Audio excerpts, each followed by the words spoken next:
story of loss, neglect, and unexpected redemption.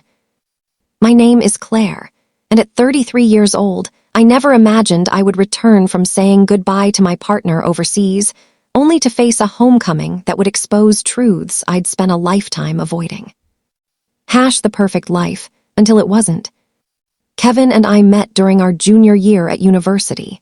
He accidentally knocked my laptop off a cafe table, insisted on paying for repairs, and somehow turned that disaster into our first date. We built a life together in Seattle, me working as a graphic designer, Kevin excelling as a civil engineer. We had a modest townhouse with a rooftop garden where I grew herbs and vegetables. Kevin always joked that my basil could win competitions if I ever entered. 9 years together passed like a beautiful dream. We traveled when we could afford it, hosted monthly dinner parties with friends, and saved carefully for our future. Kevin and I had been discussing expanding our family soon.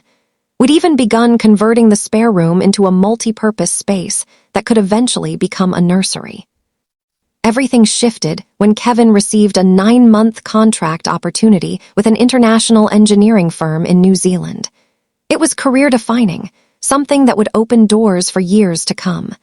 I arranged to work remotely for 4 months, planning to split time between continents. The night before his departure, we had a special dinner at home. I remember every detail, the soft jazz playing, the candles flickering on our small dining table, and how Kevin looked at me when he promised this opportunity would secure our future. 9 months will fly by, he assured me, his hand holding mine. Then we start the next chapter together. When everything collapsed. We video chatted daily for the first 3 months. I flew out to visit for a month around the holidays, and it felt like a second honeymoon. New Zealand was stunning, the landscapes breathtaking, the people warm. Everything seemed perfect. Then came the call that shattered everything.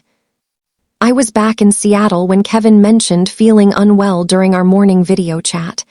Probably just a bug, he said, looking pale. Big inspection coming up, stress, you know. 6 hours later, his project manager called from Kevin's phone. My partner had collapsed at the worksite and been rushed to the hospital. I booked the first available flight, but by the time I arrived 28 hours later, Kevin was already in intensive care. Sudden organ failure, the doctors explained. They'd performed emergency procedures, but the damage was severe. For 7 days, I sat by his hospital bed, holding his hand, talking to him, begging for a miracle that never came. Kevin never regained consciousness. He was only 34 years old. Alone in a foreign country. Navigating a foreign hospital system alone was overwhelming. Every form was confusing, every procedure unfamiliar.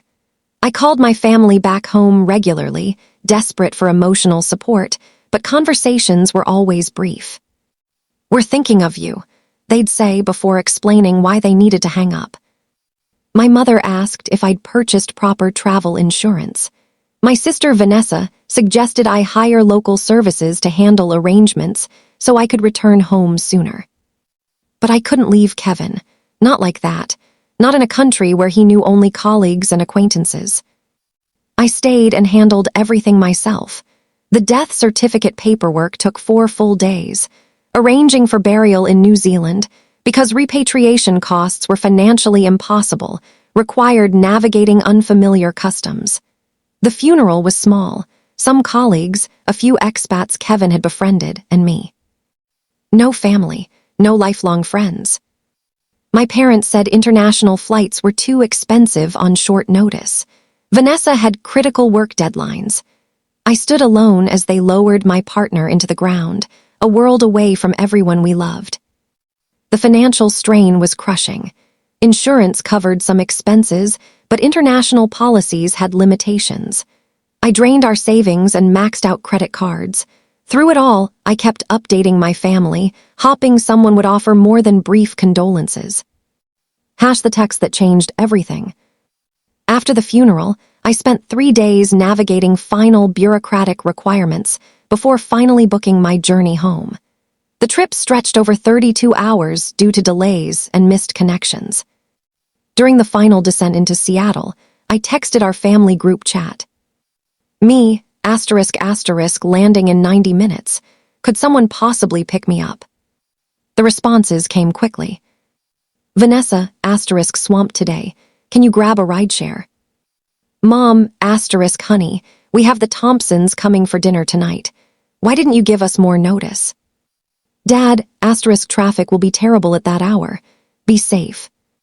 I stared at my phone, feeling something crack inside me. Me, ***, no worries. I'll figure it out. I arrived home via rideshare, $92 with surge pricing, to find my townhouse cold and dark. I'd asked Vanessa to adjust the thermostat before my arrival. She'd clearly forgotten. Inside, mail overflowed everywhere. The refrigerator contained only expired condiments and something moldy in a container. My sister had promised to stock basic necessities. Too exhausted to deal with anything, I collapsed on the couch still wearing my coat, surrounded by photographs of happier times. # the disaster waiting at home. I woke hours later to a strange dripping sound. Disoriented and freezing, I went to investigate. Water was seeping through the kitchen ceiling, running down the walls, pooling across the floor. A pipe had frozen and burst during my absence. I managed to shut off the main water valve, but the damage was extensive. Water had warped the hardwood floors, sagged the drywall, and created a potential electrical hazard. If someone had maintained proper heating as promised, this would never have happened. I called an emergency plumber. They were backed up for days due to the winter storm affecting the entire region. Tuesday at the earliest, the dispatcher said apologetically. # the family that wasn't there. I called my sister next. The townhouse is flooded, I said flatly. A pipe burst. There's water everywhere and the plumber can't come until Tuesday. That's rough, Vanessa replied, sounding annoyed rather than concerned. Did you try other plumbers? Vanessa, I just got back from burying Kevin. I've been traveling for over 30 hours. I can't stay here. There's water in the electrical fixtures and no heat. Could I stay with you until this gets sorted? The silence said everything. Actually, tonight's really bad timing. Mark and I have client dinner plans we've had scheduled for weeks. Our guest room is full of Mark's gym equipment right now anyway. Have you called Mom and Dad? I tried my parents next. Oh, Claire, my mother said. We'd normally say yes. But we're hosting Bridge Club tomorrow and we've spent all day preparing. Plus your father's knee has been acting up. What about a hotel? You should have insurance for this sort of thing. By this point, I hadn't eaten a proper meal in over 24 hours. The grief, international travel, and now this crisis had left me physically depleted. # the accident. In a desperate attempt to restore some heat, I went down to check the electrical panel in the partially flooded basement. The stairs were slick. Halfway down, my foot slipped. I fell forward, my hand instinctively bracing against the metal electrical box. A sharp jolt shot through my arm, throwing me backward. My head struck something hard. Everything went dark. # what happened next.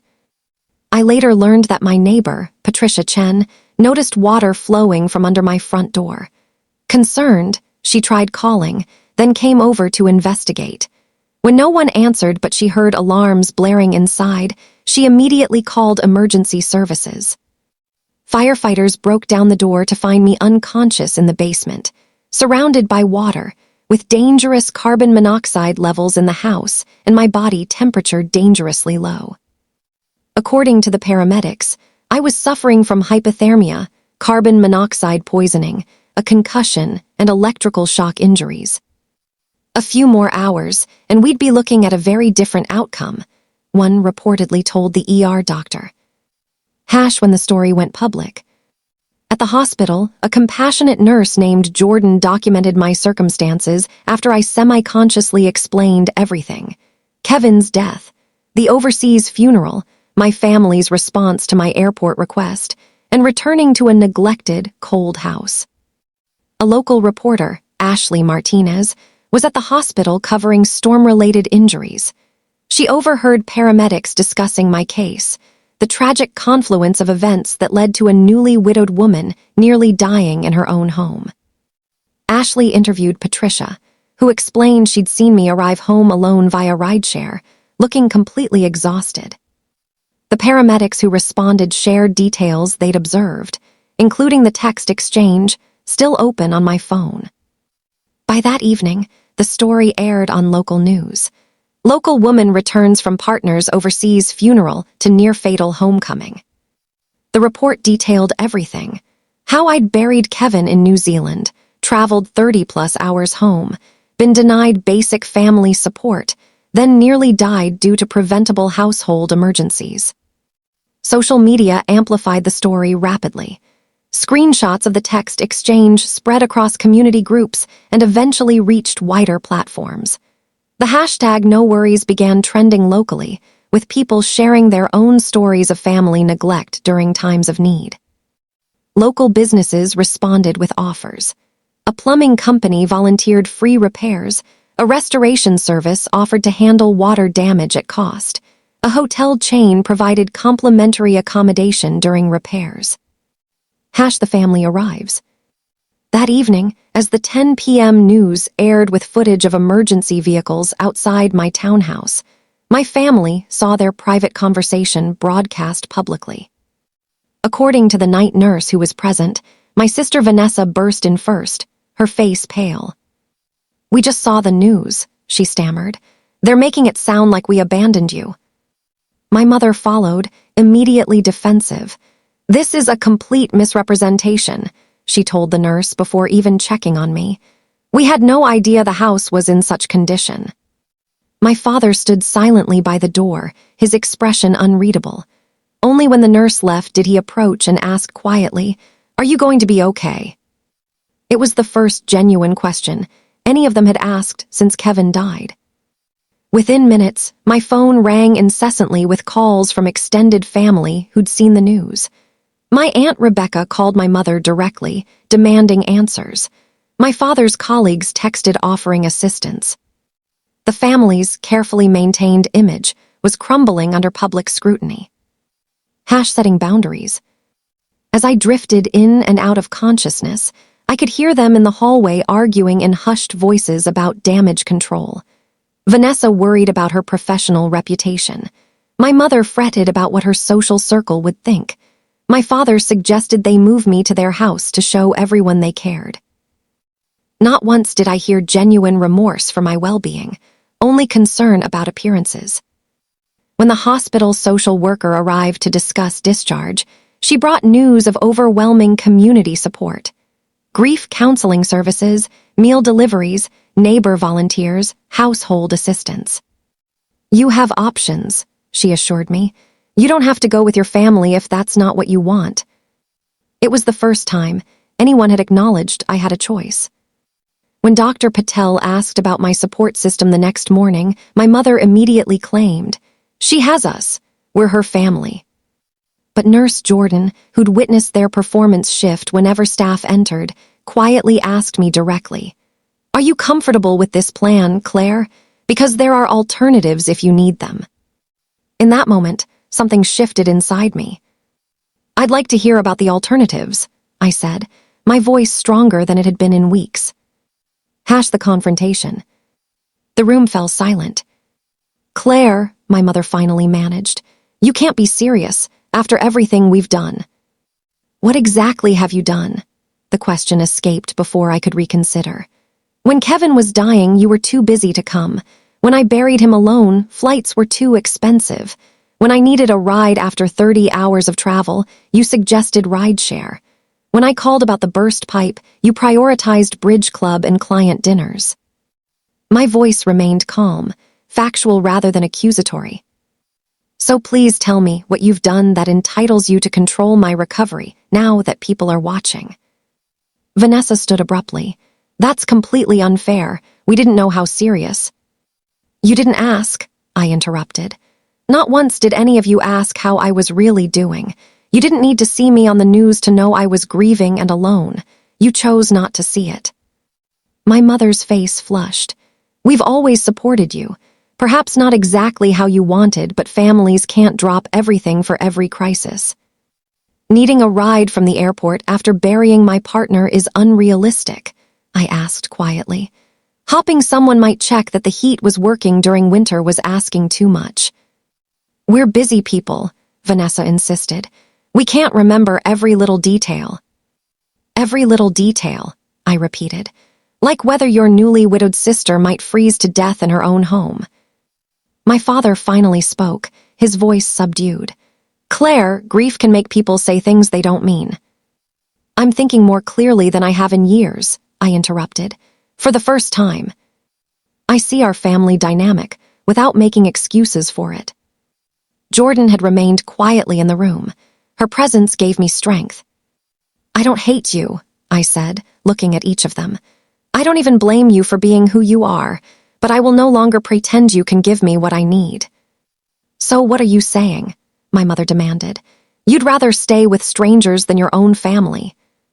I'm saying I choose to prioritize my healing over maintaining our family's image. I choose genuine support over obligation disguised as care. Choosing healing. The social worker explained community resources, hotel accommodation during repairs, meal services, transportation, grief support group connections, and neighbor volunteers. This is ridiculous, Vanessa sputtered. You're choosing random people over your own blood. I'm choosing kindness over obligation, I replied. I'm choosing to value myself enough to accept help without conditions or resentment. My mother gathered her purse stiffly. When you come to your senses, we'll be waiting. That's exactly my point, I said softly. I never could expect that, and now I no longer will. As they filed out, my father lingered briefly. For a moment, I thought he might say something meaningful. Instead, he simply nodded before leaving. The year that followed. 6 months passed in slow, steady healing. Physical recovery progressed quickly. The concussion faded, the electrical burn left only a faint mark, the head wound healed into a thin silver line. Emotional healing proved more challenging, but equally possible. The grief support group that met twice weekly helped me process not only Kevin's loss, but the complicated feelings about family relationships. My townhouse was transformed, not just repaired but improved. Smart thermostat, new water heater, reinforced plumbing. What began as destruction became renewal. Neighbors I barely knew became regular fixtures. Patricia brought soup every week. The couple next door helped with yard work. A retired nurse simply sat with me on difficult days when presence mattered more than words. My family maintained careful distance. Occasional superficial texts arrived. My mother sent a generic card. Vanessa called once, ostensibly to check on me, but really to mention that her clients had seen the news. I responded politely but briefly, no longer expecting deeper connection. The boundary wasn't punishment, it was protection for my healing heart. Creating meaning. 1 year after Kevin's death, I established the Kevin Morrison Memorial Fund for International Emergency Support at our alma mater. Using life insurance funds, I created an endowment helping students abroad with emergency travel for family members and contingency funds for unexpected situations. Working on the fund gave me purpose during the darkest hours. Each provision reflected a lesson learned through painful experience. On what would have been our 10th anniversary, I hosted a small gathering to announce the fund's first recipient. Close friends who'd supported me joined the celebration, along with new friends made during recovery. My family received invitations, but sent regrets citing prior commitments. As I presented the award to a bright student planning to study in South Korea, I felt Kevin's presence, not as a ghost, but as the enduring impact of the love we'd shared. This fund exists because of great love and profound loss, I told the small audience, but also because of an unexpected lesson. Family can be found in surprising places, formed not by blood, but by who shows up when showing up matters most. An unexpected letter. The following week, I received a handwritten letter from my father, something I'd never received before. I've been thinking about what happened after you returned, he wrote.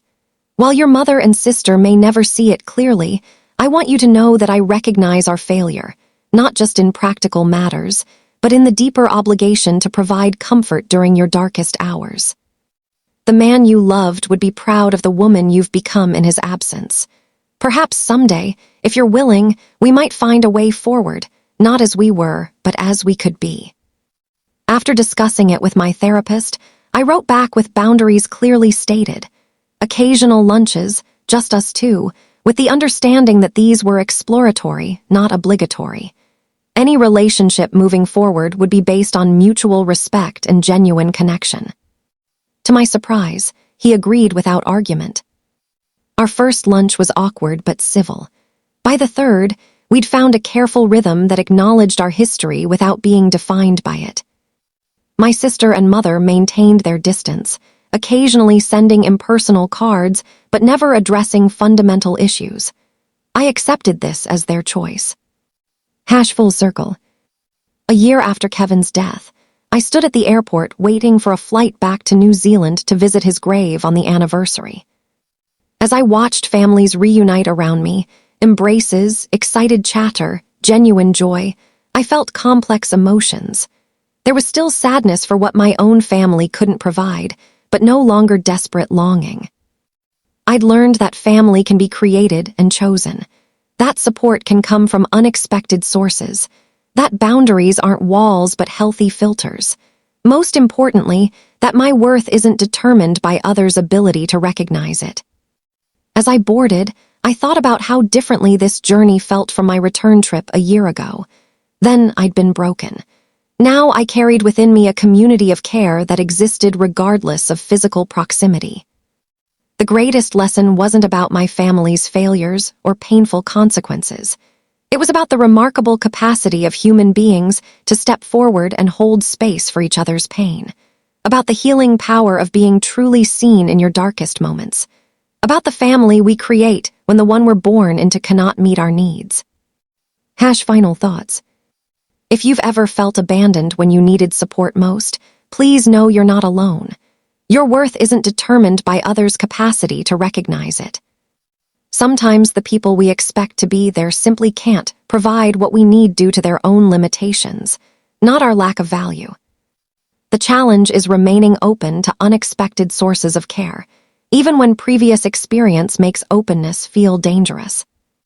What unexpected sources of support have you discovered during difficult times? Share your experiences below.